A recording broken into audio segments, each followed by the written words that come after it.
Winter flying can feel rough and unpredictable. You board under gray skies. The air feels sharp and cold, and suddenly the seatbelt sign stays on longer than usual.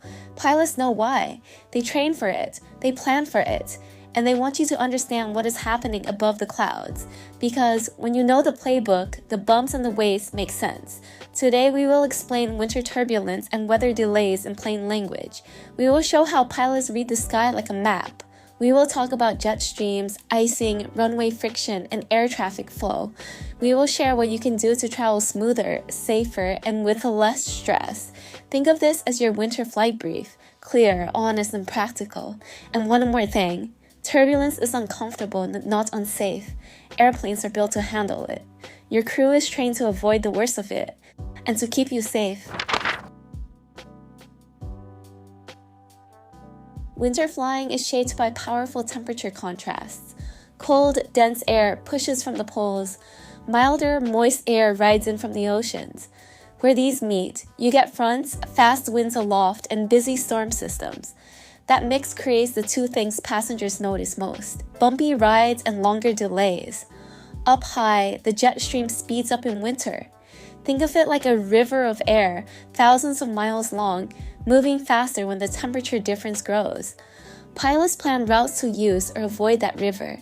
Sometimes it helps with strong tailwinds. Other times it brings clear air turbulence near the jet edges. Down low, cold air can trap fog near the ground. Snow and sleet reduce visibility and then make runways slippery. Airports slow down to keep things safe. The result is fewer takeoffs and landings per hour, which means queues. Pilots study this picture long before the door closes. They look at turbulence forecasts, winds at every altitude, and icing charts. They coordinate with dispatch to pick altitudes and routes that balance time, fuel, and comfort. If a storm is moving across your route, they may wait for a gap or pick a different airway. If icing is expected on departure, they plan extra time for de-icing and a return to the gate if holdover times expire. This is why your crew sometimes holds you at the gate. It is not guesswork. It is a controlled response to weather that changes minute by minute. Quick question for you. What was your bumpiest winter flight or longest weather delay? Share your story in the comments so others can learn from it. Most winter turbulence comes from a few usual suspects. The first is clear air turbulence near the jet stream. There are no clouds to warn you. It forms where fast and slow air slide past each other. Pilots watch for this along strong wind gradients and at the edges of jet maxima. If reports ahead say it is rough, crews will request a higher or lower altitude or a small lateral offset to find smoother air. The second is mountain wave turbulence. When strong winds cross a mountain range, the air can ripple downwind for hundreds of miles. It is like waves in deep water, except you cannot see them until they hit lenticular clouds or cause rotor areas below. Crews plan crossing altitudes and speeds to reduce loads. They slow down to a defined turbulence speed. That keeps the airplane in its comfort zone. A third factor is frontal turbulence in and around winter storm systems. These updrafts and downdrafts sit near cold and warm fronts. They can jostle you on climb and descent, especially in cloud layers. Your pilots coordinate with air traffic control and other aircraft to find the least bumpy path. Here is what matters for you. Keep your seatbelt fastened whenever seated. Most injuries in turbulence happen to people not buckled up. Flight attendants also secure the cabin early when winter reports look active. And service pauses are not a sign of chaos. They are a sign of good airmanship. Icing is the quiet threat of winter. A thin film of ice on a wing can disrupt airflow, reduce lift, and raise stall speed. Pilots treat any wing contamination as a no-go condition. That is why you see de-icing trucks and long lines on cold, wet days. There are two steps. First, de-icing removes existing snow or ice. Second, anti-icing protects the aircraft for a limited time. Crews use holdover timetables to know how long the fluid stays effective, based on temperature and precipitation type. Think of it like sunscreen. It works for a window of time. If that window closes before takeoff, you must go back and reapply. On the runway, ice is not just on wings. It can form in engine inlets and probes. Modern jets have heated surfaces to prevent this. During climb, pilots may turn on anti-ice systems and adjust thrust and speed for safety. You might hear a slight change in engine sound. That is normal.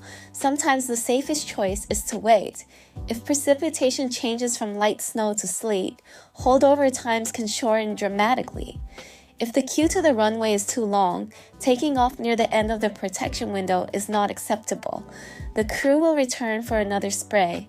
It is inconvenient, but it is correct. After takeoff, the airplane's anti-ice systems protect the leading edges. Crews also avoid the worst supercooled layers when possible. They climb through icing bands efficiently, balancing engine performance, temperature, and air traffic flow, so the airplane spends less time where ice can form. Winter is also about what happens near the ground. Runway condition matters. Pilots rely on braking action reports and runway condition codes to judge how much stopping distance they need. Snow, slush, and ice reduce friction, so landing speeds, touchdown points, and braking techniques are adjusted. If conditions drop below limits, arrivals pause so plows and sweepers can clear the surface. Visibility is another gatekeeper. Airports measure runway visual range in meters. Heavy snow and fog can drop it quickly. Aircraft with advanced auto-land systems can land with very low visibility, but not every runway supports those operations. If the ceiling and visibility fall below the approach minimums for your runway, it is not legal or safe to continue. The crew will hope for improvement or divert. Diversions are not failures. They are controlled decisions that protect safety margins. Think of it like choosing a well-lit road instead of a dark shortcut. A nearby airport with better weather gives you a stable approach and a safe landing. Yes, it adds time, but you arrive with everyone and everything intact. On departure, low visibility also slows the system. Extra spacing on the ground keeps taxiways safe. On approach, controllers may increase spacing to account for runway clearing and braking action. Weather does not just affect one airport. It ripples through the whole network. When storms or low visibility reduce capacity, air traffic control uses tools to manage demand. One is a ground delay program. Flights to a constrained airport receive controlled departure times. These slots spread arrivals so the destination is not overwhelmed. You might sit at the gate, power plugged in, instead of on a taxiway. That is by design. De-icing adds another layer. Many airports use de-icing pads with a finite number of lanes. Each airplane needs a certain time based on size and conditions. They balance crew duty time limits, which protect fatigue margins. If a delay would push the duty day past a legal limit, a flight might cancel early rather than strand you later. It is frustrating, but it prevents worse outcomes. Waiting at the gate is often the best option. You have restroom access, heat, and power. The airplane does not burn fuel on the taxiway, and the holdover time clock has not started yet, which means your de-icing protection will last longer when it matters most. You cannot control the weather, but you can stack the odds in your favor. Choose morning departures when you can. Overnight cold can bring fog, but winds often pick up later and make turbulence worse aloft.